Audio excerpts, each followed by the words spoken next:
Hello everyone and welcome back once again.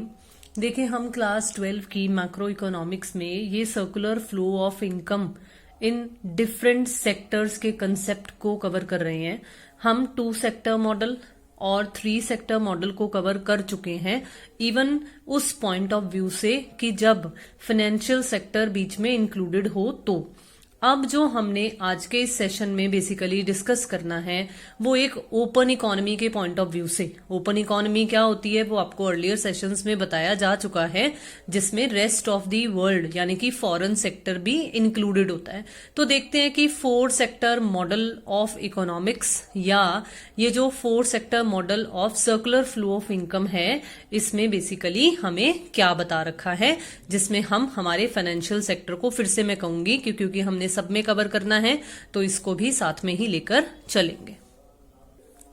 बहुत ही छोटा सा हमारा ये 4 सेक्टर मॉडल ऑफ इकोनॉमिक्स का सेशन रहने वाला है और बहुत ही आसान भी है। इस सेशन को अटेंड करने के बाद या आपने जो 2 सेक्टर एंड 3 सेक्टर मॉडल्स भी पढ़े हैं उनके बेसिस पर भी आप आसानी से ये आंसर दे सकते हो कि हर एक सेक्टर की डिफरेंट पेमेंट्स एंड रिसीट्स कौन कौन सी होती हैं। ठीक है, मतलब कौन कौन सी प्राप्तियां हैं और कौन कौन से भुगतान डिफरेंट सेक्टर्स को करने पड़ते हैं।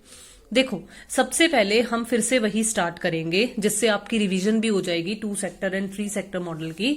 हमारे पास हमें एक इकोनॉमी में जो सेंट्रल मेजर पार्ट प्ले करता है कहेंगे, जिससे मैंने आपको कहा था कि असेंस है हमारे इकोनॉमिक सिस्टम का, तो वो है हमारा फाइनेंशियल सिस्टम, जिसमें हम बेसिकली डिफरेंट मनी मार्केट्स को कवर कर लेते हैं, जिसमें हम कह सकते हैं कि कैपिटल मार्केट भी आ जाता है और शॉर्ट टर्म सिक्योरिटीज की सेल परचेज वाली सारा का सारा फाइनेंशियल इंस्टीट्यूशन आ जाता है। ठीक है, जिससे मैंने अर्लियर सेशंस में आपको बैंकिंग सेक्टर के पॉइंट ऑफ व्यू से बताया है। ठीक है, अब देखो, जो प्रोड्यूसर सेक्टर है वो क्या करता है, सेविंग्स करता है और बोरोइंग्स करता है। किससे? फाइनेंशियल सिस्टम से। बिल्कुल सेम यही कंसेप्ट हाउस होल्ड सेक्टर भी करता है।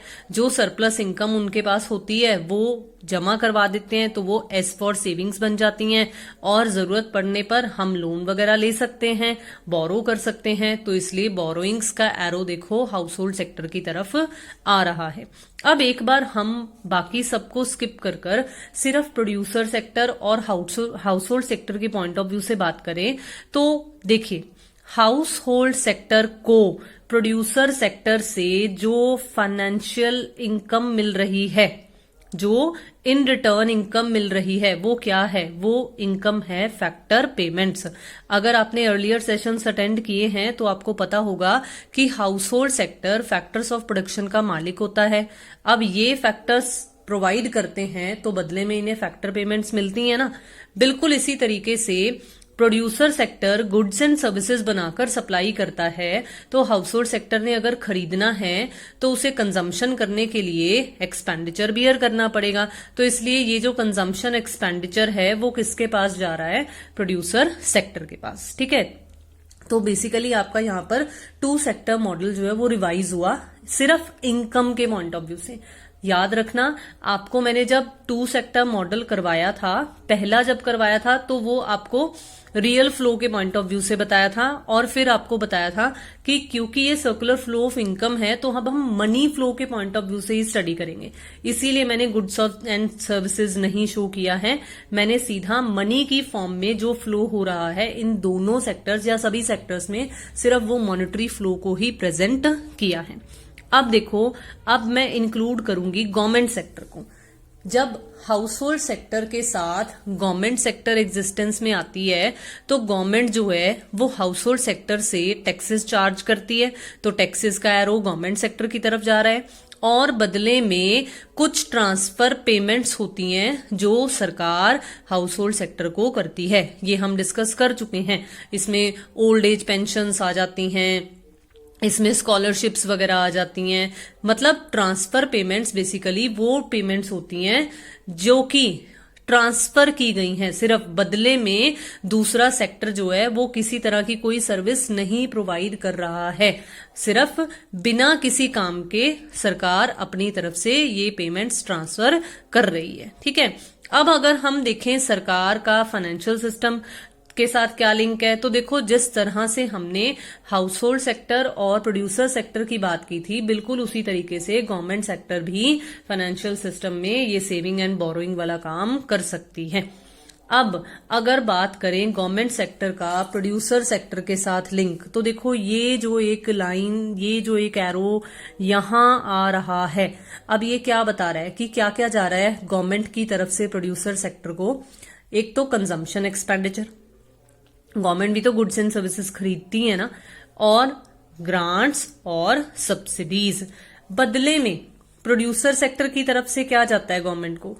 टैक्सेस। ठीक है, टैक्सेस सोर्स ऑफ इनकम है गवर्नमेंट के लिए, तो इसलिए गवर्नमेंट की तरफ टैक्सेस जा रहे हैं प्रोड्यूसर सेक्टर की तरफ से। अब अगर हम बात करें rest of the world sector को इंक्लूड करें, क्योंकि अब ये एक सेक्टर रह गया, तो देखो सबसे पहले प्रोड्यूसर सेक्टर के पॉइंट ऑफ व्यू से अगर बात करें तो इंपोर्ट और एक्सपोर्ट एग्जिस्टेंस में आता है, क्योंकि ये है ना जो गुड्स एंड सर्विसेज में डील कर रहे हैं, कमोडिटी मार्केट में ये डील करते हैं, तो इनके साथ डीलिंग्स होती हैं rest of the world sector की। तो अब ये क्या करते हैं, ये अब फिर से, क्योंकि हमने मॉनेटरी फ्लो डिस्कस करना है, तो import and export of goods and services नहीं, बल्कि पेमेंट और रिसिप्ट्स के पॉइंट ऑफ व्यू से हमने शो किया है। जो एक्सपोर्ट रिसिप्ट्स हैं वो प्रोड्यूसर सेक्टर को मिलेंगी, मतलब जब ये एक्सपोर्ट करेंगे तो बदले में रिसिप्ट्स मिलेंगी, तो इसलिए एक्सपोर्ट रिसिप्ट्स की का एरो प्रोड्यूसर सेक्टर की तरफ है। बिल्कुल इसी तरीके से जो ये प्रोड्यूसर सेक्टर इंपोर्ट करेगा उसके अगेंस्ट पेमेंट वो रेस्ट ऑफ द वर्ल्ड को देंगे, तो इसलिए इंपोर्ट पेमेंट्स वाला arrow rest of the world sector की तरफ जा रहा है। ठीक है, अब ये क्लियर हुआ।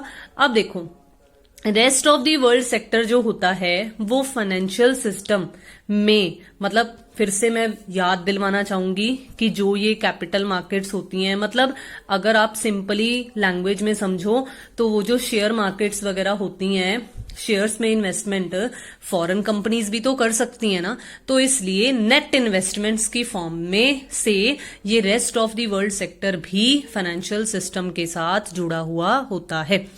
अब अगर एक बार मैं rest of the world sector और गवर्नमेंट सेक्टर के बीच में रिलेशनशिप देखूं, तो देखो इसमें क्या है, इसमें एक तरफ से तो गवर्नमेंट सेक्टर को रिसिप्ट्स हो रही होती हैं और दूसरी साइड से गवर्नमेंट सेक्टर कुछ पेमेंट्स भी कर रही होती है। लेकिन ये रिसिप्ट्स एंड पेमेंट्स जो होती हैं वो कैसे होती हैं या किस चीज के बेसिस पर होती हैं?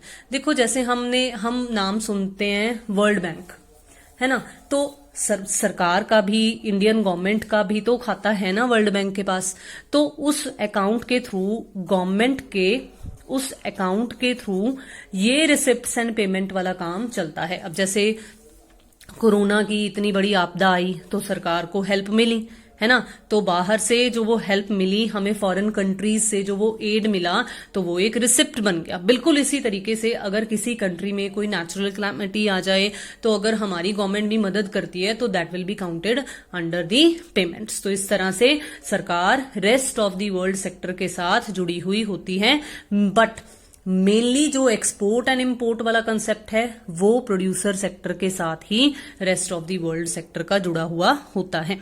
अब सिर्फ एक कंसेप्ट हमारे पास बचता है कि ये rest of the world sector का, हमने ये भी देख लिया, हमने ये फाइनेंशियल सिस्टम के साथ भी देख लिया, हमने गवर्नमेंट सेक्टर के साथ भी देख लिया, अब सिर्फ एक सेक्टर बचता है हाउस होल्ड सेक्टर। तो अब ये rest of the world sector house hold sector के साथ भाई किस तरह से रिलेटेड है? देखो अब इसमें ना दो वर्ड्स है, एक तो है नेट ट्रांसफर पेमेंट और दूसरा है नेट फैक्टर पेमेंट। देखो फैक्टर पेमेंट यहां हमने वर्ड सुना था, अब फैक्टर पेमेंट का मतलब आपको मैंने क्या बताया था कि हाउस होल्ड सेक्टर में से जो लोग एज अ लेबर काम कर रहे हैं तो वो किसके अंडर काम कर रहे हैं? वो प्रोड्यूसर सेक्टर के अंडर काम कर रहे हैं ना। वो फैक्टर्स ऑफ प्रोडक्शन बेसिकली कहाँ लगे हुए हैं, कहाँ एम्प्लॉय हैं? वो प्रोड्यूसर सेक्टर के अंडर एम्प्लॉयड हैं। तो उन्हें बदले में प्रोड्यूसर सेक्टर क्या दे रहा था? Factor payment. बिल्कुल इसी तरीके से अगर हम ये मानकर चलें कि अगर हाउस होल्ड सेक्टर्स में ही कुछ लोग फॉरेन कंट्रीज में जाकर काम कर रहे हैं तो भाई फॉरेन कंट्रीज भी तो उन्हें बदले में फैक्टर पेमेंट देंगी ना, क्योंकि वो उनकी सर्विसेज का फायदा उठा रही हैं। अगर कोई इंडिविजुअल बाहर जाकर काम कर रहा है तो बदले में उसे वर्क परमिट मिला है, काम करने बाहर गया है, तो भाई वो भी तो उन्हें पेमेंट कर रहे हैं ना। तो बिल्कुल इसी तरीके से rest of the world sector के कुछ लोग हो सकता है कि इंडिया में आकर काम कर रहे हो, है ना, हो सकता है कि वो इंडिया में आकर काम कर रहे हो, उनको इंडियन गवर्नमेंट या उनको जो प्रोड्यूसर सेक्टर है वो पेमेंट्स करेंगे। तो इसलिए यहां पर वर्ड नेट यूज किया गया है कि कितना तो हमारे लोग बाहर वाले देशों में कमा रहे हैं और कितना बाहर के लोग हमारे देश में कमा रहे हैं, उन दोनों का जब प्लस माइनस कर कर नेट देखा जाता है। जैसे सपोज करो, एग्जाम्पल देकर अगर समझाती हूं, मान लो हमारे जो हाउस होल्ड सेक्टर के लोग हैं वो बाहर फॉरेन सेक्टर में जाकर काम कर रहे हैं, तो सपोज करो कि वो ₹100 कमा रहे हैं, ठीक है, और बाहर वाले लोग जो हैं वो हमारे देश में आकर काम करते हैं, तो लेट्स सपोज कि वो ₹80 कमा रहे हैं। तो हमारे लोगों ने नेट कितना कमाया, 100 अगर हमने कमाया, 80 हमने उन्हें दे भी तो दिया ना, तो नेट हमने कितना कमाया, ₹20। अगर यही सेम चीज माइनस में होगी तो ये एरो इधर की तरफ होने की बजाय उधर की तरफ हो जाएगा। समझ आ गया? लेकिन हम क्योंकि सर्कुलर फ्लो ऑफ इनकम के पॉइंट ऑफ व्यू से बात कर रहे हैं, एक्सपेंस के पॉइंट ऑफ व्यू से बात नहीं कर रहे हैं, इसलिए ये नेट फैक्टर पेमेंट का एरो इधर की तरफ शो किया गया है, उधर की तरफ शो नहीं किया गया है। बिल्कुल इसी तरीके से देखो, ट्रांसफर पेमेंट वर्ड है। अब ट्रांसफर पेमेंट वर्ड हमने गवर्नमेंट सेक्टर में भी देखा था, और मैंने आपको यहां पर क्या मीनिंग बताया था, मैंने यहां पर आपको बताया था like scholarships, like old age pensions, ठीक है, ये कुछ कंसेप्ट थे ट्रांसफर पेमेंट के। अब देखो, हमारे हो सकता है फॉरेन में, rest of the world sector में हमारे कुछ रिलेटिव्स रहते हो सकता है वो रिलेटिव्स हमें कुछ गिफ्ट्स भेज रहे हो या कोई मनी ऑर्डर कर रहे हो। लाइक सपोज अगर हमारी फैमिली में से ही, मतलब मान लो कि हमारा कोई रिश्तेदार गया हुआ है या बेटा है फैमिली से जो कि बाहर कमाने के लिए गया हुआ है, स्टडी बेसिस पर गया है, वो अपने मदर फादर को हेल्प करने के लिए, फाइनेंशियल एड करने के लिए कमा रहा है पैसे, तो वहां से पैसा भी ट्रांसफर कर रहा है। तो माँ बाप तो बदले में कोई काम नहीं कर रहे हैं ना, बेटा वहां पर कमाकर फिर पैसे ट्रांसफर कर रहा है। अब वो पैसे यहां पर हाउस होल्ड सेक्टर के पॉइंट ऑफ व्यू से क्या बन जाएंगी, इनकम बन जाएंगी। तो बिल्कुल इसी तरीके से जो फॉरेन के लोग यहां पर आए हैं, काम कर रहे हैं, नेपाल के लोग यहाँ आए हुए हैं, काम कर रहे हैं, कमा के नेपाल में जो उनकी फैमिलीज बैठी हैं उन्हें वहां पर इनकम भेज रहे हैं। तो फिर से यही कंसेप्ट कि कितना हमें बाहर वालों ने दिया और कितना हमने बाहर वालों को भेजा, तो नेट में जो निकलेगा वो नेट ट्रांसफर पेमेंट बन जाएगा। ठीक है, फैक्टर पेमेंट में तो बदले में हम फैक्टर सर्विसेज दे रहे होते हैं, लेकिन ट्रांसफर पेमेंट्स के केस में हम कोई सर्विसेज रेंडर नहीं कर रहे होते हैं। ये बिना सर्विसेज के मिलने वाली इनकम हमारी बन जाती है। ठीक है, फिर से मैं कहूंगी कि अगर ये नेगेटिव होगा तो इसका एरो ये हाउस होल्ड सेक्टर की तरफ होने की बजाय rest of the world sector की तरफ बन जाएगा। तो मुझे उम्मीद है कि ये जो हमारा अब ये 4 सेक्टर मॉडल वाला कंसेप्ट यहां पर कंप्लीट हुआ, ये आपको बहुत ही अच्छे तरीके से क्लियर हुआ होगा।